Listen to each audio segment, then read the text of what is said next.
أهلا بمتابعين رونيتا من كل مكان، أتمنى تكونوا بخير وبأحسن حال.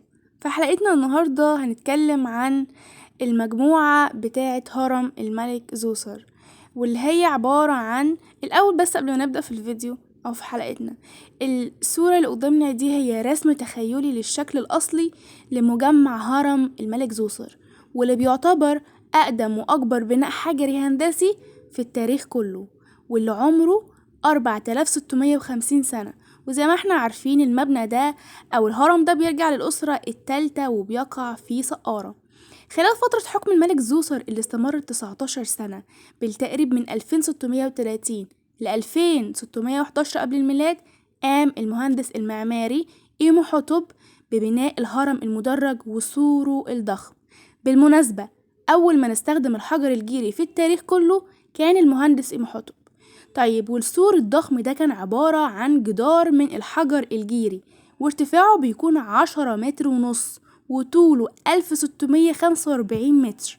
بالنسبة لمساحة بتاعت مجمع هرم الملك زوسر، كانت عبارة عن 37 فدان، وهي على الطبيعة على فكرة جميلة جدا. أنا زرتها وكانت مكان أكتر من رائع، بالذات بقى لو احنا دخلنا المقبرة الجنوبية لملك زوسر، اللي عبارة بس عن سلالم كتيرة كده لحد ما ننزل لتحت للمقبرة بقى لتحت. بس طبعا دي زي ما احنا عارفين كانت المقبرة الوهمية.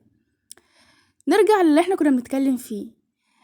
قلنا ان المجمع بتاع هرم الملك زوسر ده كان عبارة عن 37 فدان، وجوه المساحة دي مباني بقى ضخمة من مدافن ومدرجات كبيرة وسلالم وأضرحة وتماثيل بالحجم الطبيعي. كمان بنلاقي صفة من حيات الكبرى اللي زي اللي قدامنا دلوقتي كده. وكانت بقى القطعة المركزية هي الهرم المدرج، اللي بيرتفع في 6 درجات إلى الارتفاع بمساحة 60 متر، واللي هو بنسميه يعني الهرم ذات ال6 درجات، أو الهرم المدرج. هما الاتنين مسمى لنفس الهرم يعني. كان الارتفاع اللي هو 60 متر ده فوق سطح الأرض، أما تحت الأرض فهناك 5 كيلومتر من الأنفاق والمتاهات. لذلك استحق المبنى ده لقب أقدم بناء حجري هندسي في التاريخ. وده ليه؟ لأن زي ما قلنا كان إمحطب أول ما نستخدم الحجر الجيري في بناء الهرم المدرج. بس كده بنكون وصلنا لنهاية حلقتنا. انتظروني الفيديو الجاي إن شاء الله مع رونيتا بموضوع جديد. سلام.